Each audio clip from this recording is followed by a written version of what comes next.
Hello, আসসালামু আলাইকুম guys, সবাই কেমন আছেন? আজকে আমাদের একটা বড় ভাই ইন্টারভিউ নিমু, বিকজ উনি আজকে আসছে ওমানে, সৌদিতে আসছে অনেক দিন হয়েছে, কিন্তু কাজ কাম পায় নাই।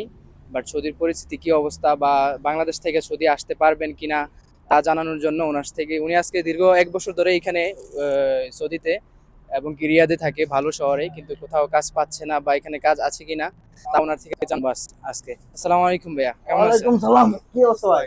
জি ভালো। কেমন আছেন আপনি? এই তো ভাই আছে আলহামদুলিল্লাহ। আজকে কতদিন ধরে এখানে সৌদিতে আপনি? ভাই সৌদিতে আসছি 1 বছর 2 মাস হয়েছে ভাই। 1 বছর 2 মাস হয়েছে। কাজ কাম আছে বর্তমানে? ভাই সত্যি কথা বলতে সৌদি আরবে কাজ কামের অবস্থা খুব খারাপ। জি।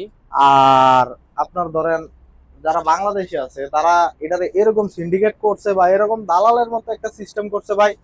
যদিও আপনার কাজ থাকে আপনি কাজটা নিতে হইলে আগে আমি আমি তাদেরকে আমি আমি শুনছি নাকি, ধরেন আমার একটা কাজের প্রয়োজন, আমি নতুন আসছি, এখন একটা বাঙালি যারা পুরানো তাদেরকে বললে তারা নাকি টাকা চায়, 1,000 2,000 রিয়াল, 2,000 টাকা। যে কোনো হ্যাঁ একটা হ্যাঁ ভালো কাজ হ্যাঁ দিবে, বাট টাকা চায় আগে।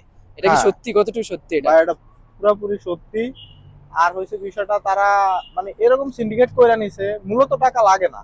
জি। কিন্তু তারা কি করে, তারা যদি কেউ বলে যে ভাই আমার একটা লোক দরকার, তখন তারা স্ট্যাটাস দেয় যে ভাই আমার কাছে কাজ আছে, আমার সাথে যোগাযোগ করেন, হুম। করলে আমি আপনার কাজ দিতে পারি, এরকম করে আপনার কাছে টাকা দেবো। তারপর হচ্ছে আবার আপনার আরেকটা সিন্ডিকেট। বিষয়, এটা তো সিন্ডিকেটের বিষয় চলে গেল, বাট আরেকটা বিষয়, এখানে নাকি চিন্তাই করা হয়, মানুষকে কিডন্যাপ করে নিয়ে যায়।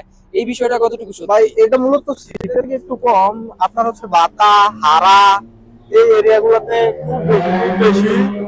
আহ আপনার কি বলে গাড়ি ছিনতাই, তারপরে মানুষ ছিনতাই করে বাংলাদেশ থেকে মুক্তিপণ, মানে এটা এমন সিস্টেম করে দিছে তারা, যা এক্সপ্লেন করা সম্ভব না। আসলে যদি আপনি এখানে থাকেন তাহলে বুঝবেন। আর একটা ফেসবুক পেজ আছে বিখান ভাইয়ের, ওই বিখান ভাইয়ের আইডিতে ঢুকতে ঢুকে আপনি দেখতে পারবেন যে কি পরিস্থিতি বর্তমান সৌদি আরবের।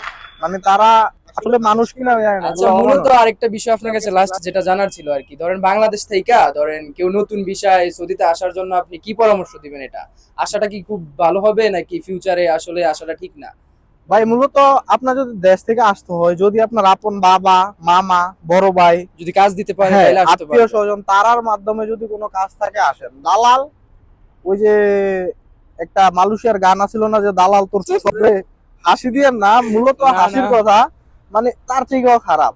তো আমার মতে যদি আপনি আসতে হয় তাহলে আপনার হচ্ছে ভাই ব্রাদার থাকতে ভাই হইব। ব্রাদার আর নিজস্ব ব্যবসা বাণিজ্য থাকলে আসেন, না হয় আমার মতে আসাটা তেমন একটা দরকার না।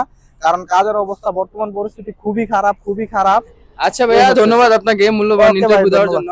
হ্যালো, আসসালামু আলাইকুম গাইস। ওনার থেকে যা জানতে পারলাম আর কি, আসলে আমরা তারা মূলত যদি বাংলাদেশ থেকে বা যে কোনো দেশ থেকে এখানে আসতে চান, ভুলেও না, কারণ এখানে এত পরিমাণ কাজ কাজ নাই, বললেই নাই, কাজ তবে নাই তবে বর্তমানে। ভাই আরেকটা কথা বলি, রিজিকের মালিক হচ্ছে আল্লাহ। জি জি। আপনি যদি মনে করেন যে আপনি আসলে পারবেন তাহলে আসতে পারেন, ওটাতে কোনো সমস্যা নাই, নিষেধ নাই। কিন্তু যাই না শুই না বুঝা তারপরে আসেন। এখন আমার সম্পর্কে আমি বলতেছি, আমিও আজকে প্রায় 2 মাস এইখানে, কোথাও কাজ পাচ্ছি না। এক্সপিরিয়েন্স অনেক, এগুলো বলা যাইব না, কিন্তু কোথাও আমিই কাজ পাচ্ছি না। অনেক জায়গায় আমি ফেসবুক থেকে অ্যাড দেখে আমি ওই কল দিয়েছিলাম, কিন্তু বলতেছে যাওয়ার আগেই নাকি ওনাকে আমি 1,500 2,000 টাকা দিলে তারপরে আমার চাকরি হইব। আবার কি বলে গাড়ি দিয়ে নিয়ে যাইবো, মানে এগুলা কিডন্যাপ করার জন্য। সো এদেশে আসলে সচেতন থাকবেন, আর চেষ্টা করবেন আপনি আপন মানুষের সাথে চলাফেরা করার জন্য, অপরিচিত মানুষের সাথে ভুলেও না। সৌদি আরব আসলে এই দেশটা ভালো ছিল এক সময়, এখন না। আসসালামু আলাইকুম।